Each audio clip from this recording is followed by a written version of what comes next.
ایک cause of mental illness highly preventable ہے جس کو ہم روک سکتے ہیں، جس کو اگر ہم ہونے سے بچا لیں تو ہم مینٹل النس ہونے سے بچا سکتے ہیں. وہ کیا ہے؟ وہ ہے ابیوز. اور ابیوز اسپیسیفکلی بچوں میں اور اسپیسیفکلی سیکشل ابیوز. انفارچونیٹلی یہ جتنا ہم جانتے ہیں اس سے بہت زیادہ کم، اور ہمیں پتہ ہے کہ بچوں میں جو سیکشل ابیوز ہے انفارچونیٹلی بڑوں سے، کیونکہ بچوں کا برین چھوٹا ہوتا ہے ان کو گروم کرنا آسان ہوتا ہے. انفارچونیٹلی ہمیں اسٹیٹس یہ پتہ ہے کہ 1 in every about 15 to 20 kid، جیسے 15 بچوں میں سے ہر ایک بچے کو خدا نخواستہ سیکشل ابیوز اس نے بچپن میں ایکسپیرینس کیا ہوتا ہے. اور ہمیں یہ بھی پتہ ہے اسٹیٹس میں کہ وہ ابیوز کسی اسٹرینجر سے کم ہوتا ہے اور زیادہ کامن ہے نون لوگوں سے، یعنی رشتہ داروں سے، دوستوں سے، کزنز ہو سکتے ہیں، انکلز آنٹیز ہو سکتے ہیں، سرونٹس ہو سکتے ہیں، سو ٹیچرز ہو سکتے ہیں، could be anybody. سو بہت ضروری ہے اس کو پریونٹ کریں تاکہ ہم اپنے بچوں کی مینٹل ہیلتھ کو پروٹیکٹ کر سکیں. اب اس کو کیسے؟ یہ اگین میں ریسرچ بیس اسٹڈی بیسڈ کہہ رہی ہوں. مجھے پتا ہے کہ جو ٹاپک جب آتا ہے نا باڈی سیفٹی کا تو تھوڑا سا کمپلیکیٹ ہو جاتا ہے کہ نہیں یہ تو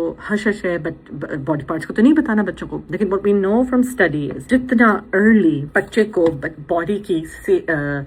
باڈی پارٹس کی ریکگنیشن، ان کے نام ان کو آنے چاہیے. Like and you can start this education as early as age 1. Even میری بیٹی تو ابھی بالکل چھوٹی ہے، اس کو ابھی سے ڈائپر چینجز کے وقت آپ بتانا شروع کر دیتے کہ بیٹا یہ آپ کے نہ صرف یہ کہیں گے پرائیویٹ پارٹس، یہ بھی ایجوکیشن ہے. جیسے بچہ 1 سال سے 2 سال کا بڑا ہوتا ہے تو اپنے پرائیویٹ پارٹس کا نام بتاتے ہیں اور بغیر کسی شیم کے. وائی؟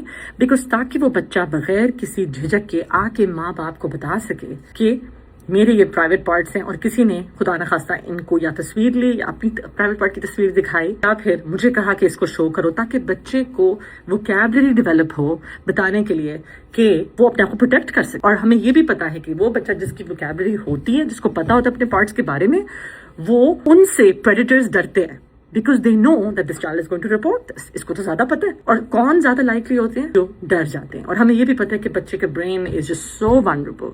So اگر آپ اپنے بچے کو پروٹیکٹ کرنا چاہتے ہیں تو پلیز اسٹارٹ باڈی سیفٹی کی پوری ٹاک شروع سے کر دیں. اور یہ ایک دفعہ نہیں ہوتی، دس از ریپیٹڈ، نان ججمنٹل. کہ میرے بچے دس از یہ آپ کے فار ایگزامپل گرلز میں آپ بتاتے ہیں بیٹا یہ آپ کا بریسٹ ایریا ہے، اور بیٹا یہ آپ کا وجائنا یا ولوا ایریا ہے. اور لڑکوں میں آپ بتاتے ہیں بیٹا یہ آپ کا پینس ہے. اور آپ یہ بھی بتاتے ہیں کہ آپ کا منہ بھی پرائیویٹ پارٹ ہے، اور پھر پیچھے بتاتے ہیں بٹاکس بھی آپ کی پرائیویٹ. کسی کا ان کو ہاتھ لگانا بالکل الاؤڈ نہیں ہے سوائے آپ کے سیف پیپل کون ہیں، میں ہوں یا پھر اگر آپ کی نانی ہے یا کوئی بھی آپ کو اگر ان کو ہاتھ لگانے کو کہیں، ان کی تصویر دکھائے یا ان کو دکھائے تو وہ غلط ہے. اور آپ نے فوراً ان کو منع کرنا ہے اور آ کے فوراً اپنے ماں باپ کو بتانا ہے، فوراً گھبرائے بغیر. اور کہیں آپ جب مجھے بتاؤ گے تو میں کبھی بھی آپ سے غصے نہیں ہوں. I will be so proud of you اگر آپ نے آ کے مجھے فوراً بتا دیا. اگر آپ کسی اور کبھی ہوتے ہوئے دیکھو تو بھی آپ نے آ کے فوراً بتانا، کیونکہ وہ غلط ہے. اور اگر کسی نے آپ کو کہا کہ بیٹا یہ ہماری اور آپ کی سیکرٹ ہے، تو سیکرٹس آف لائرز، سیکرٹس وہ لوگ رکھتے ہیں جو جھوٹ بولتے ہیں. تو سیکرٹس کا تو کوئی کانسیپٹ ہے ہی نہیں.